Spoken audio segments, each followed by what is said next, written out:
Rowlatt act of 1919 जिसको भारत में काला कानून भी कहा जाता है। बेसिकली इस एक्ट को पास किया गया था ब्रिटिश गवर्नमेंट के द्वारा इंडिया में, although it was opposed by the Indian members. इस एक्ट की वजह से ब्रिटिश गवर्नमेंट को दो बहुत बड़ी पावर्स मिलती थी जिनका ऑब्वियसली वो मिसयूज करने वाले थे। Number 1 power to repress political activities in India. इसका सिंपल सा मतलब है वो इंडिया में कोई भी पॉलिटिकल एक्टिविटी को, पॉलिटिकल रैली को, पॉलिटिकल मीटिंग्स को कंट्रोल कर सकते थे या होने से रोक सकते थे। And number 2 the most dangerous power कि वो इंडिया में किसी भी बंदे को उठाकर, स्पेशली द पॉलिटिकल लीडर्स, उनको जेल में रख सकते थे और उनको बेल तक नहीं मिलती 2 साल तक, यानी उनको कोई ट्रायल का मौका भी नहीं दिया जाता कोर्ट में 2 साल तक। सोचो कितना तगड़ा एक्ट था, किसी को भी उठा सकते थे वो। इसके खिलाफ प्रोटेस्ट होते हैं हमारे इंडिया में। गांधी जी बोलते हैं अगर आप रॉलेट एक्ट वापस नहीं लोगे तो 6 अप्रैल से हम हड़ताल करेंगे। ब्रिटिश गवर्नमेंट उनकी बात को अनदेखा कर देता है, अनसुना कर देता है, जिसके रिजल्ट में गांधी जी हड़ताल करते हैं। जगह जगह पर क्लैशेस होते हैं, जगह जगह पर स्ट्राइक्स होती हैं वर्कर्स की।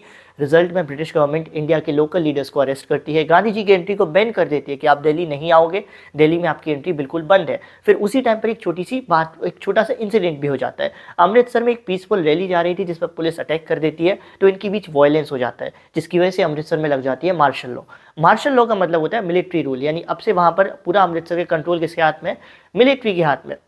और इसी के बाद होता है एक बहुत ही ट्रेजिक इवेंट जिसको हम जानते हैं जालियांवाला बाग हत्याकांड के नाम से।